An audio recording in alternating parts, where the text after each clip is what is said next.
Hey, Doug, a Massachusetts man who went out to buy a birthday gift for a buddy won $4 million with a scratch off ticket. What would you do with that much money? Probably invest half of it and give the other to Brandon Ayuk so we can end all this talk about his contract extension. Bet.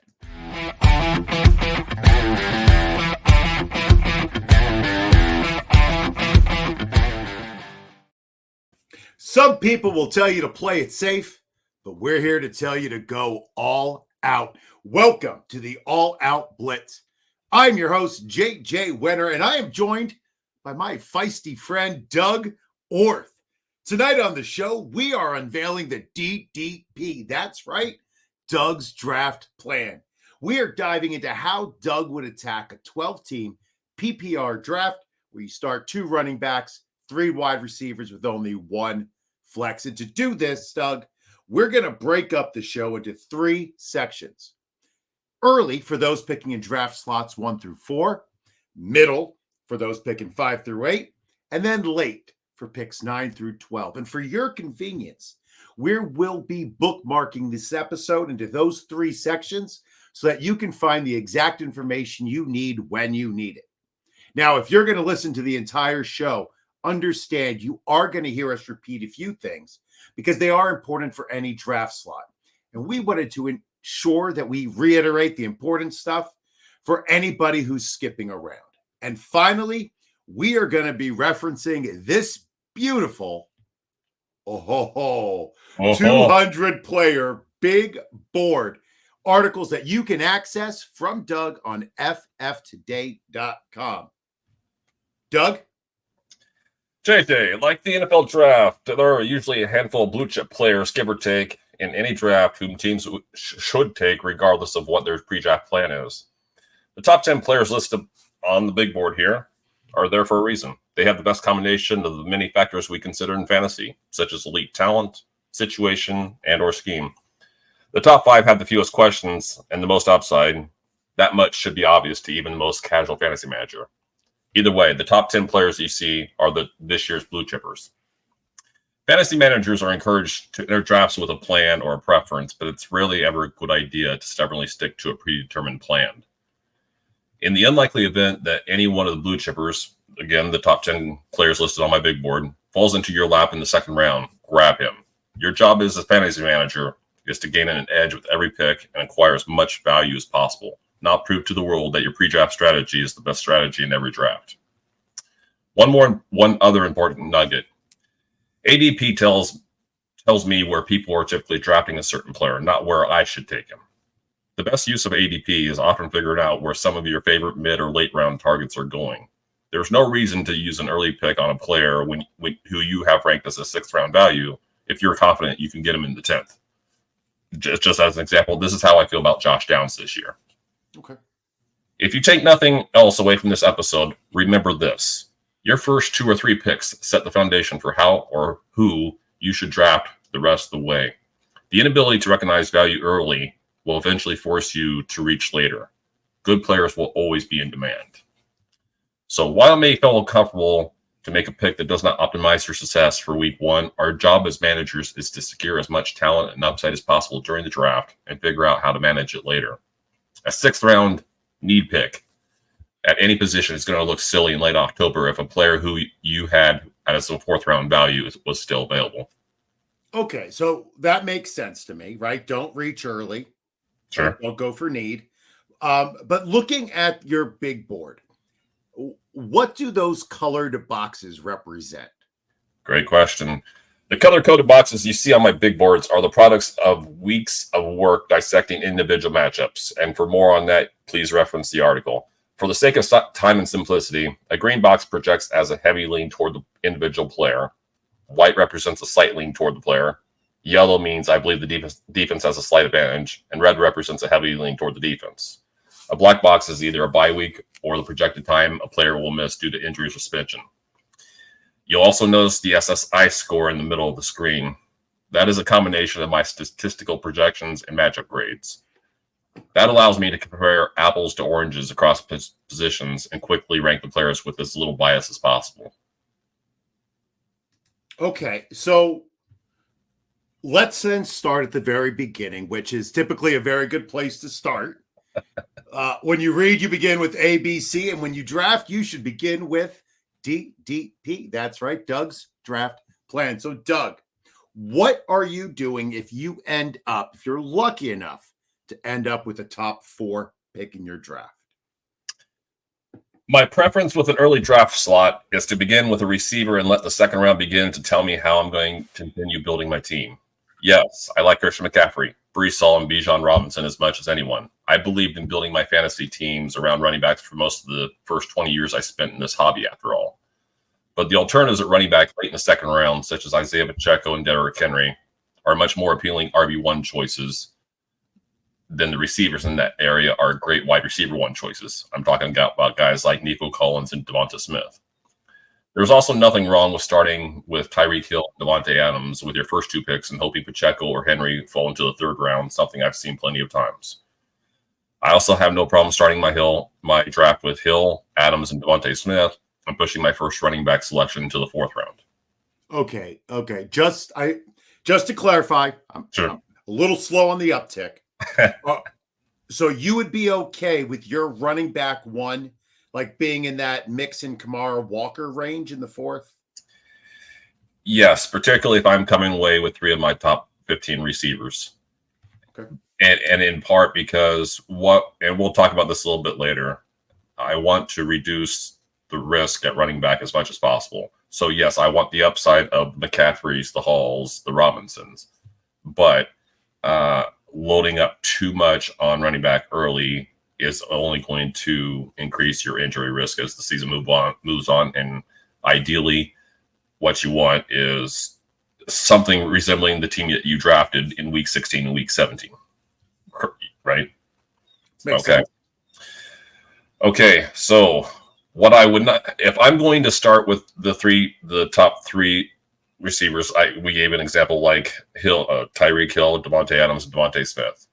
What I would not recommend is continuing to pound receivers after that, which is something I see way too often in high-stakes drafts. Several managers I regularly draft with take 5 receivers in the first 6 or 7 rounds. That is a strategy I might recommend in best ball or big tournaments, but the problem with executing that in a small managed league is that lineup decisions become harder, and it will almost certainly leave your team with a gaping hole at running back or tight end, if not both. Regardless of whether you start receiver or running back receiver, the dream scenario is to remain inside the top 2 tiers. You see the green and the blue there, and pick whatever player or players are left in that area in the 3rd round. In the off chance that the green and blue tiers have been exhausted before your 3rd pick, I want to spend at least the next 2 to 3 rounds in the yellow tier, next one down, and selecting the best value on the board. The yellow tier is filled with a plethora of receivers who I would be happy to start as my wide receiver 3 in a receiver heavy build, or as a receiver 2 following a receiver running back start. The yellow tier also contains the elite quarterbacks, which I would ignore until at least the 5th round due to the quality depth of the position. And the last of the running backs I would want to start as an RB1 in a receiver heavy build. Okay, so looking at your big board, that makes sense to me. Okay. So you would be happy with like Connor and White as your RB1, like going all the way to the bottom of the yellows? In a word, yes. Okay. A couple of thoughts before we dig in here. I enter every draft with players I'm hoping to target in rounds 4 through 6. The key is not to get stuck on one player or target in that area, because there's no worse feeling during the draft than being on the clock and not having a clue what direction you're going in with less than a minute to decide. One of the major reasons I like to start my draft with 1 receiver and 1 running back is because it keeps your team open to evaluate any position that appears to be falling down the board. Okay. So with that said, let's put some of this into practice. And bear with. I will continually refer to players because this can get a bit monotonous if I don't continue referring to the players. We will begin our initial build here with first round receiver and another one with the first round running back. Okay. In this receiver build, I'm going to assume Tyreek Hill tends to go after CeeDee Lamb in most early drafts, so I'm going to use him as an anchor for this example.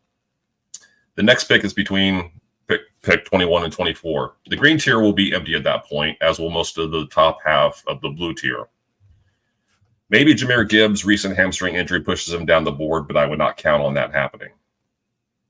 My experience in early drafts suggests that Cooper Kupp, Derrick Henry, and Isaiah Pacheco will likely still be available. As you can tell, Kupp would be my preferred option based on value. With that said, opting for Pacheco or Henry probably makes the most sense from a team building perspective because it keeps your options open over the next few rounds. Additionally, you might be able to get Cooper Kupp in the third round. That's another thing to consider. In the third round, most of the bottom third of the blue tier should be available. Because you likely decided to go receiver running back, you are now free to take your third round pick in whatever direction you want.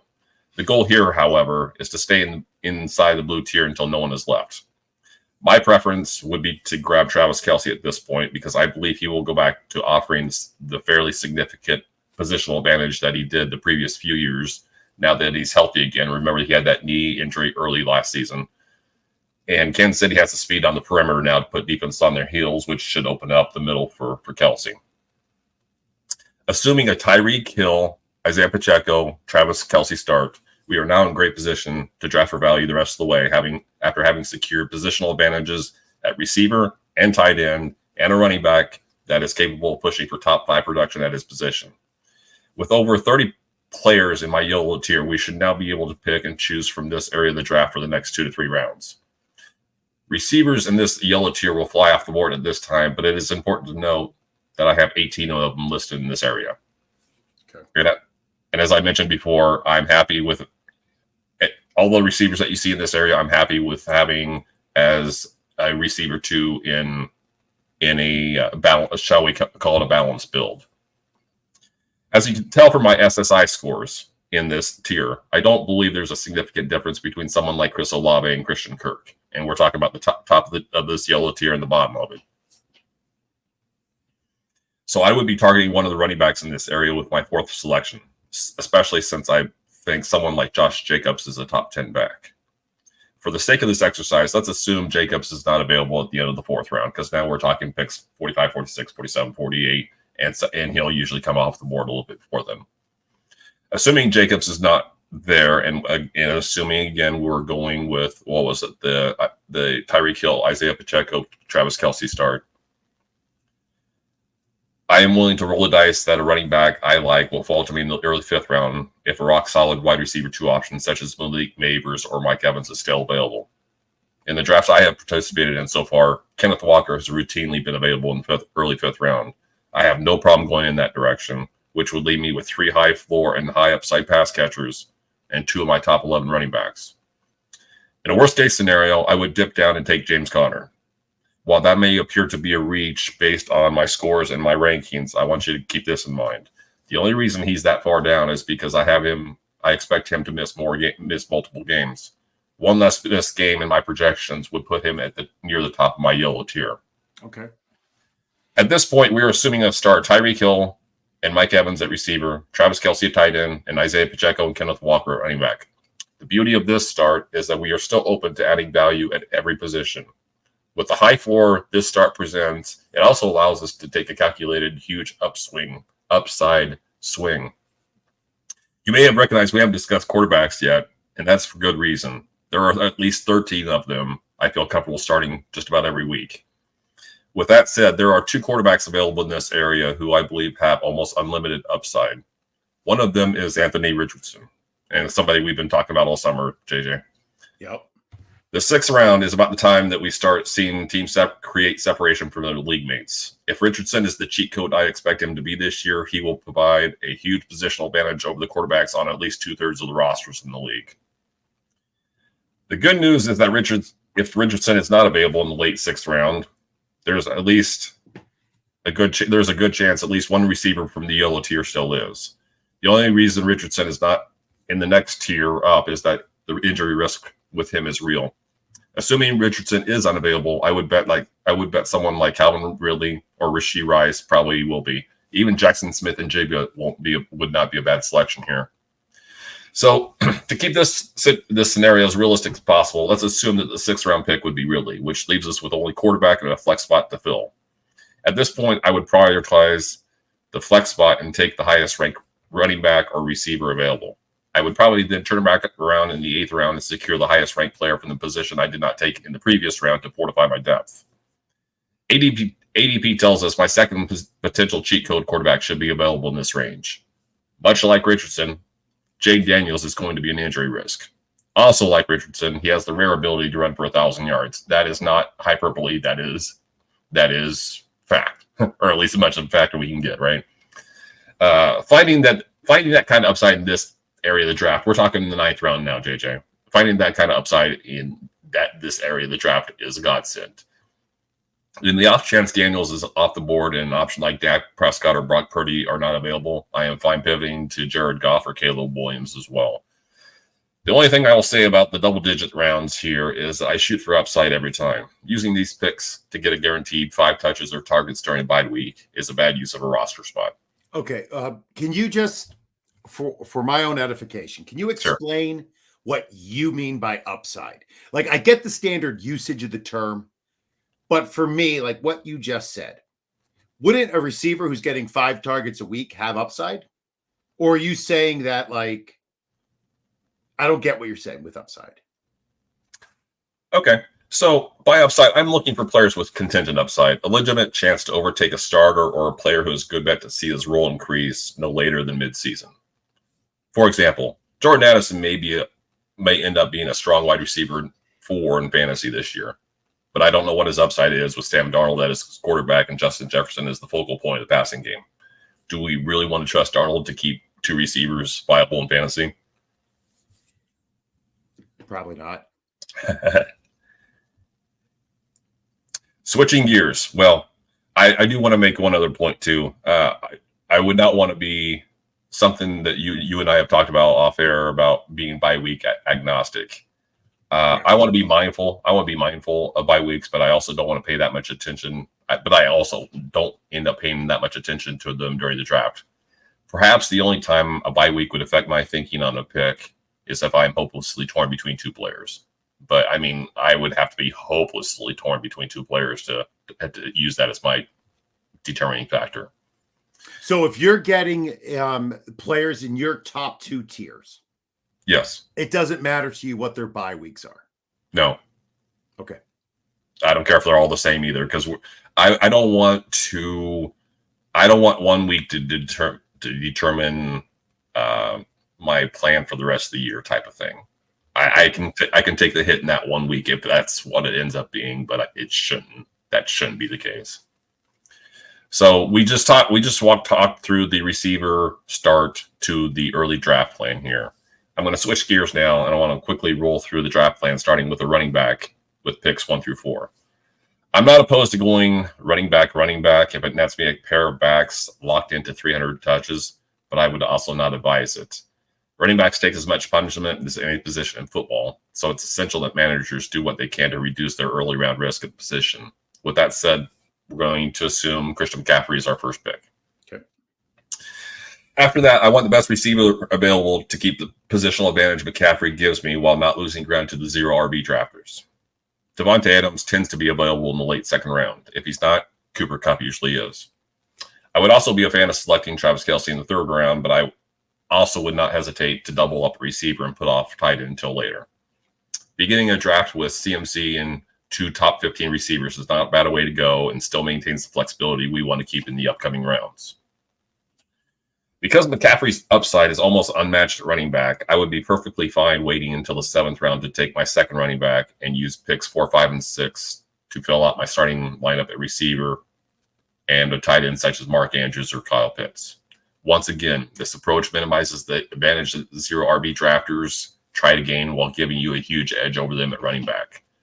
My late round targets will remain the same as they did with the receiver start that I talked about earlier. So it would appear that the first 8 rounds is where the draft is won or lost. So I know that we all fall in love with our sleepers. And as a dynasty guy going into redraft season, I sometimes fixate too much on my sleeper picks. But it's the early and middle rounds where we establish our teams what the build is going to be and its future, right? So does the rest of the draft consist of just taking like best player available, or do you have a strategy for the rest of the draft? Well, yes, I believe it. I believe it does. I believe that the rest of the draft is about taking best player available. Okay. What I would say, in my estimation, and you could ask 10 different analysts and they would give you 10 different answers. The first 5 rounds to me are about, if you can gain advantages, great, but you're really kind of just keeping up with the Joneses. Somebody that maybe somebody makes an auto pick or somebody makes a gargantuan error. Okay, that's maybe you're gaining a huge edge there, but where I start seeing separation are in round 6, 7, and 8, generally speaking. So for you, if anybody's left in any of your top tiers, that's who you're picking in order to make sure you're maximizing that advantage in those rounds. Exactly. All right. So pick and pick and pick from that crew until it's exhausted, and then you move on to BPA. Sounds about right. All right. So before we move on to your middle round suggestion, let's get a quick word from our sponsors. If you haven't checked out the new IDP Plus website, you are missing out. The team did a complete overhaul of the website, and it is nice. Head over to idpplus.com after the show and check out the website. Take advantage of the special membership offers, which are so good. Doug can't even catch his breath. And start your march towards fantasy football greatness today. Wow, everything's going wrong in that ad read, my friend. The link and details are in the show description below. Kids, this is you don't drink your water during a break. Do not drink water during your break. Never. It's a quote.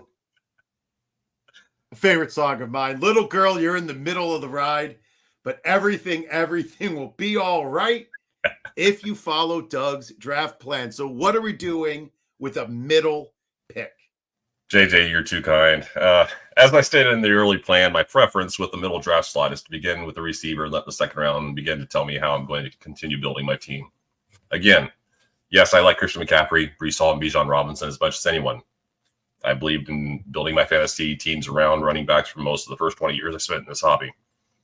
But the alternatives at running back late in the second round, such as Isaiah Pacheco and Derrick Henry, are much more appealing RB1 choices than the receivers in that area are great wide receiver 1 choices, such as Nico Collins and Devontae Smith. What I would not recommend is continuing to pound receivers after that, which is something I see way too often in high-stakes drafts. Several managers I regularly draft with will take 5 receivers in the first 6 or 7 rounds. This is a strategy I might recommend in best ball or big tournaments, but the problem with executing that in a small managed league is that lineup decisions become harder, and it will almost certainly leave your team with gaping hole at running back or tight end, if not both. Regardless of whether you start receiver or running back receiver, the dream scenario is to remain inside the top 2 tiers, the green and blue tiers, and pick whatever player or players are left in that area. In the off chance that the green and blue tiers have been picked clean before your third round pick, I want to spend at least the next 2 to 3 rounds in the yellow tier selecting the best value on board. The yellow tier is filled with a plethora of receivers who I would be happy to start with as my wide receiver 3 in a receiver heavy build, or as a wide receiver 2 and following a wide receiver running back start. The yellow tier also contains the elite quarterbacks, which I would ignore until at least the 5th round due to the quality depth of position, and the last of the running backs I would want to start as a RB1 in a receiver heavy build. Give you a couple other thoughts before we move on with the middle slot draft plan here. I enter every draft with players I'm hoping to target rounds 4 through 6. The key is not to get stuck on one player or one target in that area, because there's no worse feeling during the draft than being on the clock and not having a clue what direction you're going in with less than a minute to decide. One of the major reasons I like to start my draft with one receiver and one running back is because it keeps your team open to value at any position that appears to be falling down the board. So you are more like 2 paths diverged in a wood, right? And way leads on to way. Like if you make one decision in the beginning, it's then going to cause you to make a different decision, right? Like that whole circuitous route. I think that's a good way to put it. Yeah. All right. Sorry. Go ahead, sir. No. You're allowed to interrupt. You're the co-host. True. Okay, let's put some of what I just said into practice. We will begin a build like we did the early plan. We will begin a build with a first-round receiver and then another one with the first-round running back. In my humble opinion, pick your favorite flavor receiver in this 5 to 8 range. Each one comes with at least one significant question mark, but the order you see them in right now is the order I would select them as of August 14th, the day we are recording this. Since Justin Jefferson tends to last until the 8th pick due to his attachment to Sam Darnold this season, we will begin this plan with him, although the plan would not change if the pick was Amon-Ra St. Brown or Jamar Chase. Okay. Assuming the green tier has been picked clean by the time you are on the clock in the second round, and it probably has, there's at least a small chance one of Jahmyr Gibbs, Saquon Barkley, or Jonathan Taylor is still available. If they are not, Marvin Harrison Jr. or Puka Nacua could be. Devontae Adams likely will be. So you're saying, Doug, I see Isaiah Pacheco, Derrick Henry, Cooper Kupp. Why not them? Good question. I think of my big boards as value boards. In other words, just because I'm comfortable taking players in a certain range doesn't mean I have to. And we talked about that earlier with the ADP in the open. Especially when most of the drafts I have done to this point have allowed me to grab one of either Pacheco, Henry, or Kupp in the third round. So let's assume a worst case scenario and assume Devontae Adams is the pick in the second round, which leaves us with the start of Justin Jefferson and Devontae Adams. In the third round, a few players at the bottom of the blue tier should be available. If there is a player left in the blue, if there is a player left in the blue tier, take him. We want to stay in that blue tier as long as possible. I will assume that each of my top running backs, so we're going down to Derrick Henry there, I will assume each of those running backs have been taken. If Travis Kelce is available to me in this 5 to 8 range in the third round, he's probably the pick for me. If he's not, I want to continue building up my receiver cores to the point where I can ignore the position for a few rounds if I want to. So for the sake of this example, let's assume Devontae Smith is the choice in the third round, which gives us a Justin Jefferson, Devontae Adams, Devontae Smith start heading into the fourth round. Without question, my target at this point is a running back whose volume should be set in stone barring injury. The running backs who meet that criteria in this range are Josh Jacobs, Joe Mixon, Travis Etienne, and Alvin Kamara. I have yet to see any of those players come off the board before the middle part of the fourth round. So what I'm telling you is that you can feel good about at least one of those guys falling back to you if you go receiver. While it may feel gross to rely on any of those guys as your RB1, it's important to remember a few things. Number one, your receiver core should be as strong as any team in the league. Number two, you have reduced the injury risk of your squad significantly by not relying on running backs. And number three, all of the backs I mentioned have the ability to reach for 1,500 total yards, which is a great thing to find in the fourth round. My preference in the fifth round would be to grab another running back, but because again, we're going receiver, and then Jacobs. So my preference in the fifth round would be to grab another running back. But I also want to stay inside that yellow tier. If you want to scroll down there, stay inside that yellow tier as long as possible. If James Conner is still available, that's probably my pick. In the off chance he is not, I'm looking at high upside players in the orange area. So again, I'm sorry about making me scroll down again. But I'm looking at players in that orange area, such as Anthony Richardson and Kyle Pitts. Given the buzz that Richardson has been generating this offseason and the fear some managers have with Pitts based on the last two seasons, I would likely try to get greedy and land both of them in that order. Richardson the fifth, Kyle Pitts in the sixth. And I believe that is a realistic expectation that you can get both of them. So now we are assuming a start of Justin Jefferson, Devontae Adams, Devontae Smith, Joe Mixon, Anthony Richardson, and Kyle Pitts. At this point, I want to target any running back with a good chance of having solid volume over the next 2 or 3 rounds. I'm talking about players like Najee Harris, Raheem Mostert, and Zamir White. Austin Eckler and Brian Robinson Jr. would even make sense at this point. Okay. At this point, we're getting close. If we're not, we're about round 9, round 10. We should be entering the double digits double-digit rounds now. The only thing I will say about this area is to shoot for contingent upside at this point of the draft. Using later picks, as we discussed in the early draft plan, using later picks to get a guaranteed 5 touches or targets during a bye week is a bad use of a roster spot. I am looking for players with a legitimate chance to overtake a starter or a player who is a good bet to see his role increase no later than midseason. Now, as we did in the early plan, we're going to switch gears. I'm going to quickly roll through a plan starting with the running back. Now, the good thing here is that the top 4 picks are usually Christian McCaffrey, Tyreek Hill, CeeDee Lamb, and either one of Breece Hall or Bijan Robinson. Just by sheer process of elimination here, that's going to leave us with either Hall or Robinson. There's not another running back I want in that 5 to 8 range, so we don't have to consider another running back in that range. So because, like I said, the top of drafts usually start with CMC, Hill, and Lamb, and I usually see Robinson go above Hall. I'm going to, for this example, use Hall as the anchor because he usually goes later. After I start with Hall, I want the best receiver available to keep the positional advantage Hall gives me while not losing ground to the 0 RB drafters. There's at least a decent chance that Marvin Harrison Jr. or Puka Nacua is available in round 2. Drake London should be, although I, along with the rest of the industry, probably has him ranked at his ceiling. In part because Harrison, Nacua, or London are on the back end of my wide receiver ones, I would want to prioritize taking a second receiver in round 3. Because Hall is one of only 3 backs I have the utmost faith in building around, I would want to hold off selecting another one until at least round 6, unless a screaming value falls into my lap. My target in that round 6 area would be James Conner, although I would be perfectly fine waiting until round 7 to take the guys we discussed before, Najee Harris, Raheem Mostert, Zamir White. As I did with the receiver start, I would still target Anthony Richardson and Kyle Pitts after selecting my 3rd receiver in round 4. Okay, so at this point, who are you focusing on to build the rest of your draft? We talked about upside.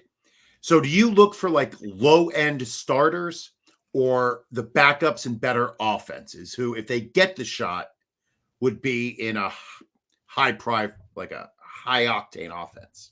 Got it. As is usually the case in fantasy, context matters. So I'm going to ask you, JJ, how much faith do you have in the players I've selected to this point? And I'm not. And that's more of a rhetorical question. Also, I can answer. Outside of Zamir White, I have a lot of confidence. He's the one who I'm nervous about. But go ahead. So that was why he was the 3rd of the 3 guys that I mentioned. It was.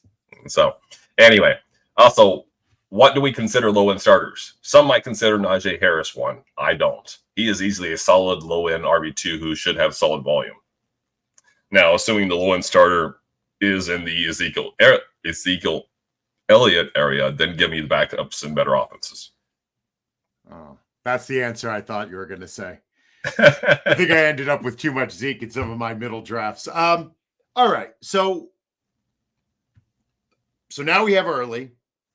Good idea of middle. And before we get to the late draft slot, picks 9 through 12, let's check in with our final sponsor. And it is draft season, folks.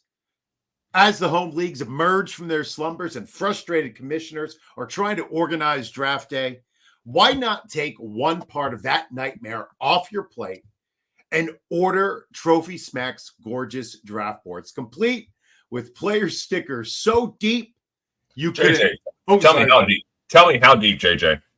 I don't know if I should, Doug, but they are so deep that you couldn't possibly use them all. And for the first time ever, Trophy Smack has an IDP expansion pack for all of us defensive degenerates. No more scribbling names on blank stickers. Go to Trophy Smack and get the only draft board that meets all of your needs. Check out the link in the show notes and get yours today. Well, this is the end, my friend. My only friend, the end. Not Johnny Cash, that's the Doors. How dare you, Doug? What do you do? Now, some people like the last draft slots. I kind of do. But what would you do if you happen to draw a late draft slot, Doug? As I stated in the early and middle plans, my preference with the late draft slot is to begin with a receiver. Unfortunately, there are only 10 blue chip players in a 12-team league, and reaching is not an option, especially not in the first 2 rounds. Unlike the first 2 plans, there's also almost no chance that a locked-in wide receiver 1 will be available around picks 33 through 36. The same can really be said for potential high-end RB1s in that same range. There's no getting around it. Drafting late in the first, especially picks 11 and 12, if the draft unfolds as expected, is tough. JJ, it is not impossible, however. Okay? Nothing's impossible. Regardless of whether you start receiver or running back receiver, the dream scenario, once again, like it was in the first 2 plans, is to remain inside the top 2 tiers, the green and blue, and pick whatever player or players are left in that area as long as possible. Assuming the green and blue tiers have been picked clean before your 3rd round pick, I want to spend at least the next 2 to 3 rounds in the yellow tier down below, selecting the best value on the board.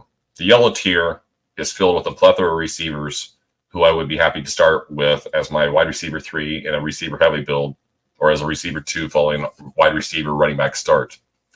The yellow tier also contains the elite quarterbacks, which I would ignore until at least the 5th round due to quality depth position.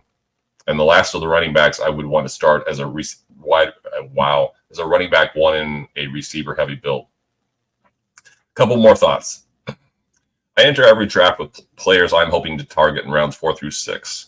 The key is not to get stuck on one player or target in that area, because there's no worse feeling during the draft than being on the clock, having just been sniped with that guy that you were targeting, and not having a clue what direction you're going in with less than a minute to decide.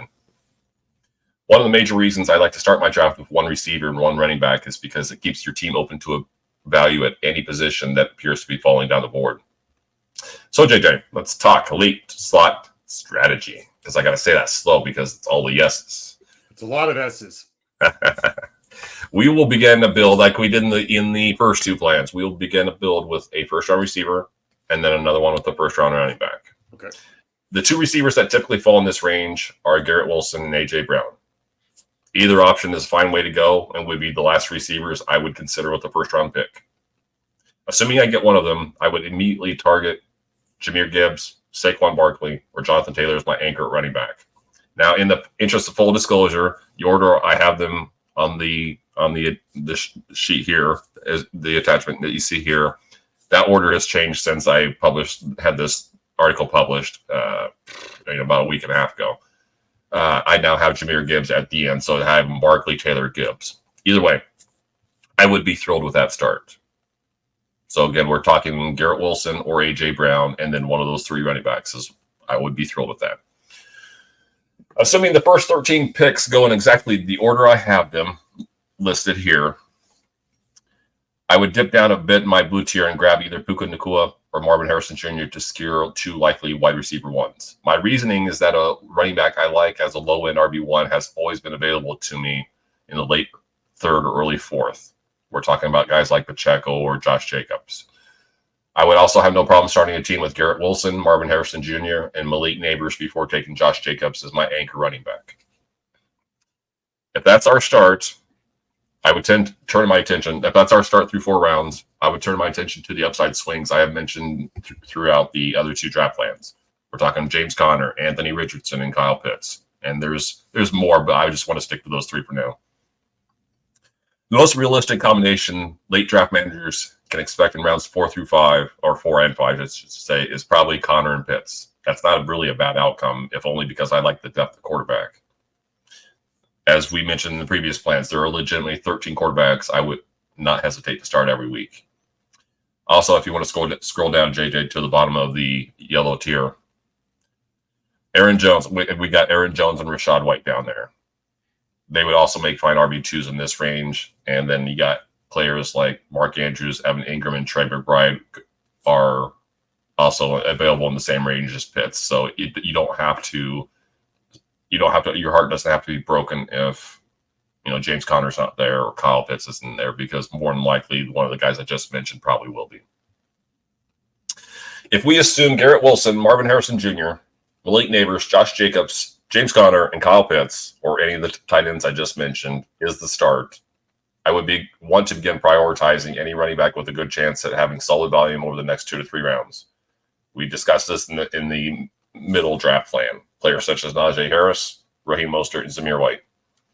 With quarterback being as deep as it is, and our receiver group, the young group of Wilson, Harrison, and Neighbors, with that group being as strong as it is, there's nothing wrong with adding 2 running backs in round 6 or 7, round 6 and 7, before adding our quarterback. Hopefully a dual threat option like Kyler Murray or Jaden Daniels in rounds 8 and 9.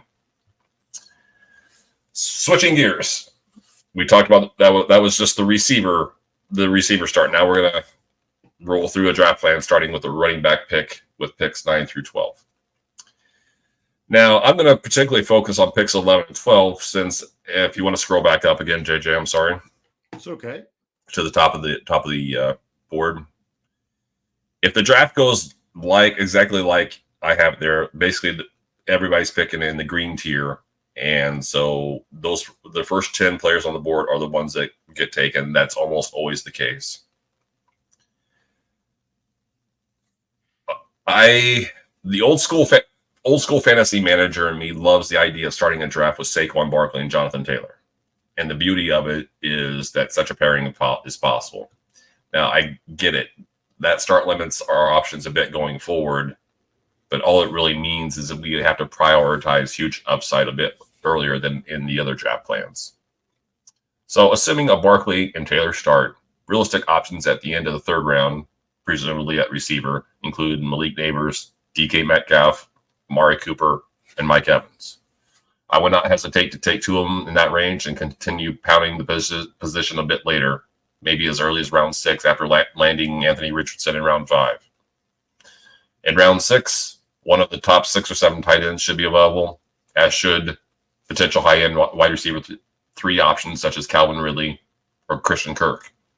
The beauty of a Barkley-Taylor start is that managers probably don't have to reach for their handcuffs, nor do they feel compelled to adjust position unless insane value falls into their lap. You know, Doug, one thing that I did notice in going through your big board, yes, is that a lot of values, I think you're going to be surprised to where some of your blue chip, not blue chip, your blue tiered, right? Your 11 through 25 are falling in ADP. For example, Cooper Kupp is going at pick 37. Jalen Waddle is going at 42. DJ Moore, 44. Devonta Smith, 46. So even going with your idea, yes. I love what you're saying, where you take all the greens until the greens are gone. Then we take all the blues until the blues are gone. Like, there are some of your blues who are available at the end of the 4th round, which I think is like insane value for what you can build. Here, I'll tell you this. So if you know your league, and I'm not usually with my columns or with this pod, I'm not usually talking to the casual manager. I'm talking to more the guy that wants to make some money doing this, wants to play some high stakes leagues.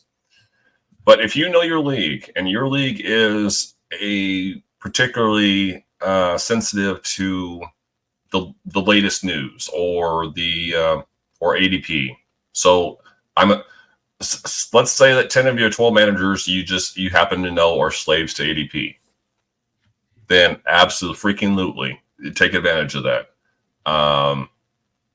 So if I mentioned this earlier in one of the plans.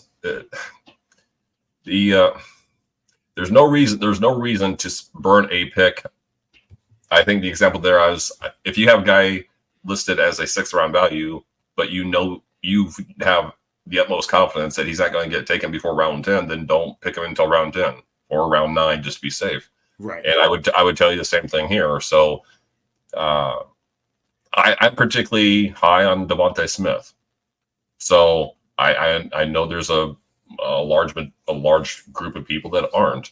I would be more than happy as my receiver 2. I'd be happy with them in the 3rd round. I would also be happy with them in the middle of the 4th round. And I think you're, and if that allows you to scoop up the falling Derrick Henry or in the 3rd round or something like that, absolutely. Yeah, and you know, always know what platform you're going to be drafting on, right? If you're not playing with pros, if you're playing with people who are looking at the next 5 who are showing up in the draft order, the player list, maybe you should make yourself aware with what that site's rankings are. If you're on ESPN, print out ESPN rankings. See where they're at, compare it to your own, compare it to Doug's big board. He did much more work than any of us are going to do on our rankings. So use his and see where players are going to end up, right? Slap them into a Google sheet. It's not hard to do, to organize and figure out where you can find your positional advantages. And there is an inherent value to doing that. I'm totally on board with that. I've had people ask me, plenty of people ask me in the past Doug, could you put ADP next to your rankings or whatever? And my question to them would be, well, who do I use? And so you might, on one platform, since we were talking about Devontae Smith earlier, he might be 35 on one platform and 53 on the other. So I'm not helping anybody by putting him at 53, or at least having the ADP there, so I've been resistant to do that in the past. But to what you're suggesting, though, yes, I think there's an inherent value. And if you know your league is sensitive to ADP, or when I'm talking about the latest news, I'm talking about sometimes, as you know, in the fantasy community, somebody says something and then it spreads like wildfire, and then all of a sudden, that's what I'm talking about there. So if tomorrow we hear that, we can use any number of examples, like Rashee Rice is cleared of either all charges, or the decision is made that no suspension is happening. If your league mates are particularly reactive to that, and he probably should be, a non-suspended Rashee Rice should probably be going in the 3rd or 4th round at the latest. Maybe not the best example, but my point being is that if they are particularly sensitive to that stuff and they listen to their favorite analyst or whatever, then there's a chance for you to get a guy a pick later, or another guy's going to move down because of that, so on and so forth. And finally, something that one of our friends who we had a few meals with, Leo Pasiga, would talk about, in knowing your league. For me, drafting in Pennsylvania, I have 2 home league drafts coming up. I know Devonta Smith is not going to fall until the bottom of the 3rd. I know A.J. Brown might not even get to the end of the 1st, where we see him going in most drafts, right? Know your league, know the fandoms. Leo goes as in depth as to keep a notebook on everybody, right? Write little notes of what you see them do from year after year. But you know your friends better than anybody else, right? I know that my best friend's mother, who's in the home league, is always taking a kicker in the 4th round because she's crazy. So you can use that to your advantage, right? You don't have to rush because there's going to be a wasted pick or 2 before you. So know your league, know your ADP, and follow Doug's draft plan, the DDP. All right, Doug, it is time to say goodbye and let everybody know where they can find us, and any final thoughts. You are up, my friend. I don't have much to say. By now, you know the Twitter handle. You see it on the screen here, DOUGORTH. And this month will be primarily pounding out big board after big board. I just had the FFPC hit yesterday, I believe. The rest of the week, it will be half-point PPR, non-PPR, and Superflex. And then starting next Tuesday, then we will be doing 2.0 of all the big boards, starting with the PPR big board and moving through the other 4 so I do 5 over the course of 2 weeks, and that's basically my August is the first round and the second round of big boards. So also participating in an auction draft, 12-team expert auction draft next Tuesday, and then that will spur an article called Art of the Auction, that will probably hit the site sometime, maybe Friday of next week, somewhere in that neighborhood. So there's not a lot of auction content out there. And so I try to do my best, along with our good buddy Drew Davenport, to try to correct that injustice, because, folks, auction drafting is the way to go. It is. It is definitely the way to go. And if you want, we actually had Drew on a couple episodes ago. Go to IDP Plus on YouTube or scroll back on Spotify. You can find that episode. It's been getting a lot of listens. There is so much bad auction advice going around out there. I saw a little bit this week. Make sure you're listening to people who are good at auctions. So I am at JJ Wenner on Twitter. Thank you to Doug for all of his work. Honestly, go to FF today. Look at his big boards. He takes into account every week's matchup. So you don't have to. It's going to save you a lot of time. It has changed the way I draft, and it has made me a more successful fantasy player. And tune in on Thursday to Rider Dynasty, where we talk undervalued players with Rachel, a.k.a. Tootsie Pop, is on. And thank you for tuning in. And remember, when in doubt, go all out. Boat drinks, my friends. Boat drinks. Thank you for watching the IDP Plus YouTube network. If you enjoyed this video, give it a thumbs up and don't forget to subscribe to our channel. Be sure to tap the bell icon to get notified whenever we upload new content.